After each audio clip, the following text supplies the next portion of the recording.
Пророк Мухаммед, появившийся среди арабов в начале VII века, обратил их в новую веру мусульманство. Эта религия сплотила кочевые племена и подвигла их на завоевание новых земель. За 30 лет походов арабы покорили империю сасанидов и успешно воевали с Византией. Мусульмане создали самое могущественное государство того времени во главе с халифом. Завоевав всю Северную Африку, они стали помышлять о захвате земель вестготов, живших на территории современной Испании. С 711 года мусульмане за 6 лет покорили почти всю территорию Пиренейского полуострова. Ослабленные междоусобицами вестготы не смогли дать им должный отпор. Дойдя до Пиренеев, арабы стали мечтать о покорении франкского государства. Начиная с 718 года, они беспощадно грабили ряд южных франкских городов, а их жителей уводили в плен. Пыл арабов не ослабевал до 730 года, поскольку они не встречали достойного сопротивления. 17 октября 732 года армия арабов снова перешла через Пиренеи.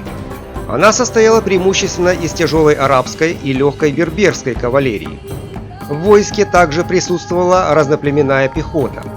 Общая численность войск составляла около 20 тысяч человек. Во главе войска стоял арабский военачальник Абд аль-Рахман. Он решил захватить город Тур, где было много сокровищ. По пути к нему арабы не смогли взять штурмом старинный город Пуатье и двинулись к Туру. Франками в это время управлял опытный полководец Майордом по имени Карл. Он пребывал на севере страны в Австразии и согласился помочь южанам в борьбе с арабами.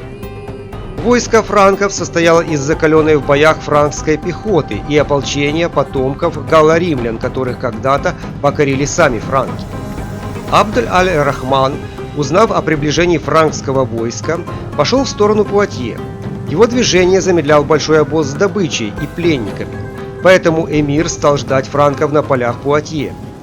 Обе армии имели солидный боевой опыт. Численность армии франков уступала численности арабов, но это были сплоченные и хорошо вооруженные воины. Эмир пытался выманить франков с занятого ими лесистого холма, поэтому целую неделю две армии стояли друг против друга, ограничиваясь мелкими стычками. Но приближение холодов вынудило арабов к атаке в неудобном для них месте. 25 октября 732 года эмир подал знак о всеобщей атаке. Франки противопоставили арабам привычную для них оборонительную тактику. Они стояли неподвижно, как скала. Сражение было ожесточенным и шло с переменным успехом. Маневры арабской конницей были ограничены рельефом поля битвы. Местность не позволяла мусульманским лошадям как следует разогнаться. Вследствие этого арабские всадники не могли преодолеть оборонительные построения франков.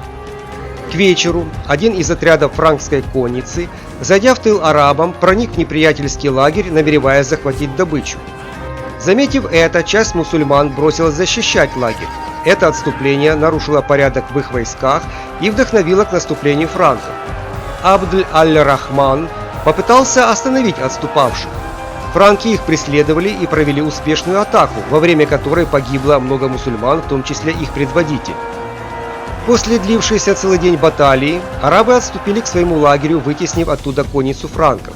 Опасаясь окружения, франки возвратились в свой лагерь, собираясь продолжить битву на следующий день. Но на рассвете оказалось, что ночью арабы покинули лагерь, оставив почти всю добычу. Немногочисленная франкская конница не имела возможности преследовать арабов, поэтому после битвы при Пуатье франки внесли существенные изменения в свою военную организацию. Основой их войска стала профессиональная тяжелая конница, заложившая основы рыцарства. Только так можно было противостоять мощному мобильному противнику. Учитывая полученный военный опыт, преемник Карла Мартелла, его сын Пипин Короткий, изгнал мусульман из франкских пределов. А затем Карл Великий полностью прекратил набеги арабов. Таким образом, битва при Пуатье изменила ход истории. Она остановила продвижение арабов вглубь Европы и отвела угрозу распространения мусульманства. Этому способствовало и то, что в огромном арабском халифате начались большие проблемы, связанные с восстаниями покоренных народов и с борьбой знати за власть. Империя мусульман достигла своих пределов и вскоре распалась на отдельные государства.